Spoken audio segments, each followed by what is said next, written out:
Good morning, everyone. Welcome to your physics class.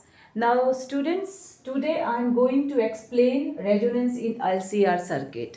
In last topic, I have explained the average power in LCR circuit and wattless current. After that, now I am going to introduce the term resonance in LCR circuit. तो we know LCR circuit में there is a resistor, capacitor, conductor. They are connected in series with AC source. हमने AC voltage यहाँ पे apply करी है and then we have connected them in series. Now topic is resonance in LCR circuit. So first thing is कि what are resonant circuits? तो हमारे पास एक term आ रही है यहाँ पे पहले रेजोनेंट सर्किट्स। तो रेजोनेंट सर्किट्स होते क्या है एग्जैक्टली? हम बोलते हैं circuits that admits maximum value of current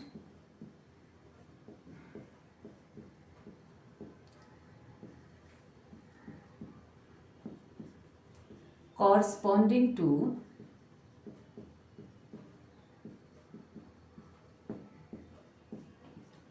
a certain particular angular frequency. तो आई एम गोइंग, मैं इसको एक्सप्लेन करती हूँ। बस फर्स्ट सबसे पहले मैं यहाँ पे आपको ये स्ट्रेस ले कर रही हूँ कि रेजोनेंट सर्किट होते के circuits that admit maximum value of current. जो circuit maximum value of current admit करते हैं मीन्स जिनमें से मैक्सिमम करंट फ्लो करता है corresponding to a certain angular frequency या सर्टेन पर्टिकुलर एंगुलर फ्रीक्वेंसी। एक पर्टिकुलर एंगुलर फ्रीक्वेंसी पे जब LCR सर्किट से मैक्सिमम करंट फ्लो करता है तब हम कहते हैं कि दैट हैज़ अटेन्ड रेजोनेंस। वहाँ पे रेजोनेंस आ गया है और उन सर्किट्स को हम कहते हैं रेजोनेंट सर्किट्स। जैसे हम जानते हैं we know in series LCR circuit, series LCR circuit में जो इम्पीडेंस होता है, इम्पीडेंस Z जो है, इम्पीडेंस Z मीन्स जो उस चीज का क्या है रेजिस्टेंस। तो LCR सर्किट में जो रेजिस्टेंस होता है हम उसको देते हैं नाम इम्पीडेंस। तो जो हमारा इम्पीडेंस होता है that is √R² plus omega L minus 1 upon omega C²। It is the impedance of LCR circuit और हम बोलते हैं जो रेजिस्टेंस ऑफर करता है LCR सर्किट वो है हमारे पास। तो यहां पर हमारे पास करंट जो है, करंट आता है आपकी equation V is equal to IR, तो I is equal to V upon R। तो here this is the EMF, तो करंट आया आपका E अपॉन R। रेजिस्टेंस है ये R² plus omega L minus 1 upon omega C का square. Now statement मेरी कहती है circuit that admit maximum value of current. ये करंट हमारा मैक्सिमम कब होगा? At a certain particular angular frequency. तो देखो ओमेगा जो है ये हमारी एंगुलर फ्रीक्वेंसी है। अब हुआ क्या यहाँ पे देखो कैसे ये सारा प्रोसेस होगा। हमें पता है ओमेगा L जो होता है आपका that is XL, inductive reactance. कैसे ये फ्रीक्वेंसी के ऊपर डिपेंड करता है अभी यहाँ पे आएगा। और XC जो है आपका that is 1 upon omega C, capacitive reactance. This is the opposition offered by inductor. ये जब हमारा इंडक्टर होता है एलसीआर सर्किट में तो ये यहाँ पे वहाँ पे रेजिस्टेंस आता है, and this is the resistance for the circuit which contains capacitor. अब देखो यहाँ पर क्या है, दोनों जो हैं इस फ्रीक्वेंसी के ऊपर डिपेंड कर रहे हैं। अगर ये हमारी फ्रीक्वेंसी है, in case of inductor when we will increase, जब हम इंडक्टिव रिएक्टेंस की बात करें तो एंगुलर फ्रीक्वेंसी के इंक्रीज होने से inductive reactance will increase because both are directly depend on each other. And capacitive reactance जो है हमारा ये एंगुलर फ्रीक्वेंसी के इनवर्सली प्रोपोर्शनल है। मीन्स अगर angular frequency is increasing then capacitive reactance is decreasing, और here when angular frequency is increasing inductive reactance is increasing. तो ये दोनों टर्म्स हमारी जो है एंगुलर फ्रीक्वेंसी के ऊपर डिपेंड कर रही हैं, इंडक्टिव एंड कैपेसिटिव रिएक्टेंस। तो क्या है, मैं मानती हूं let mega naught be the angular frequency, ये एंगुलर फ्रीक्वेंसी की वो वैल्यू है at which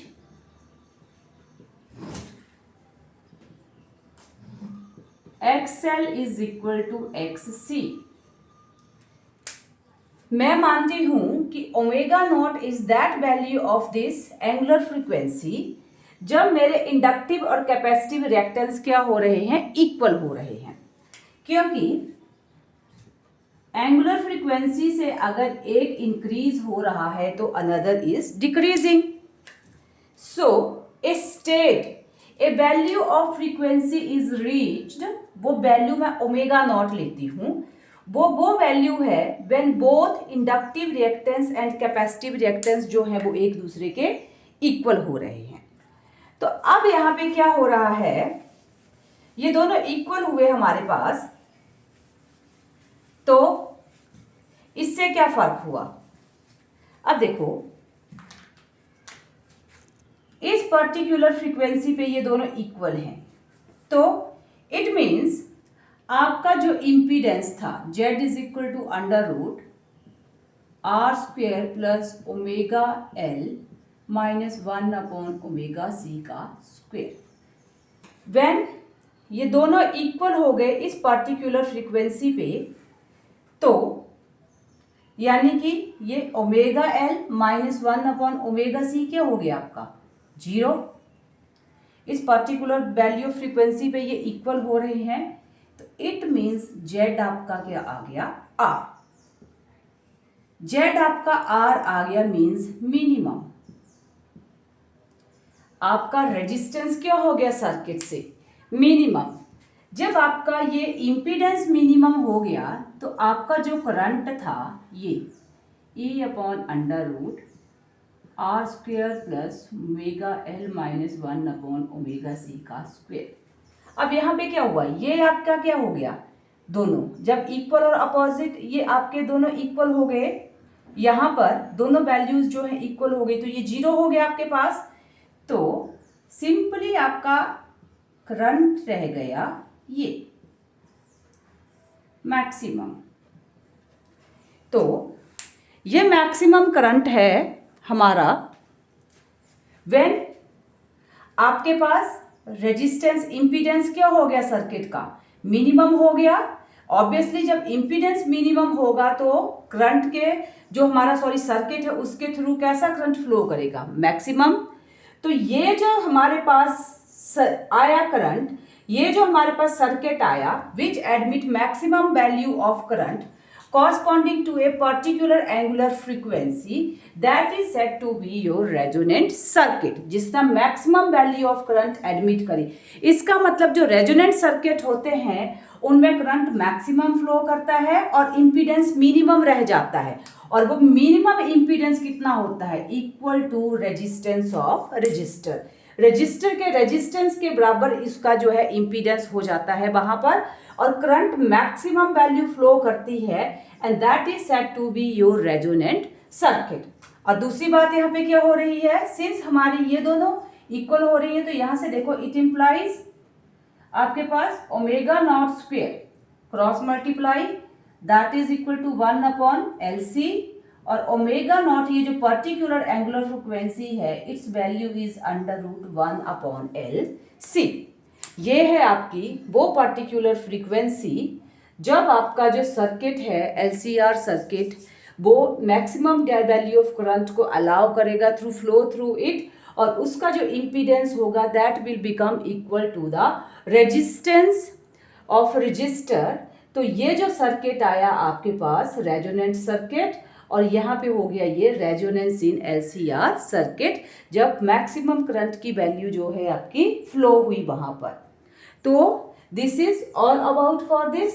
So thank you students. Please keep on watching my videos, like them and subscribe my channel. Thank you.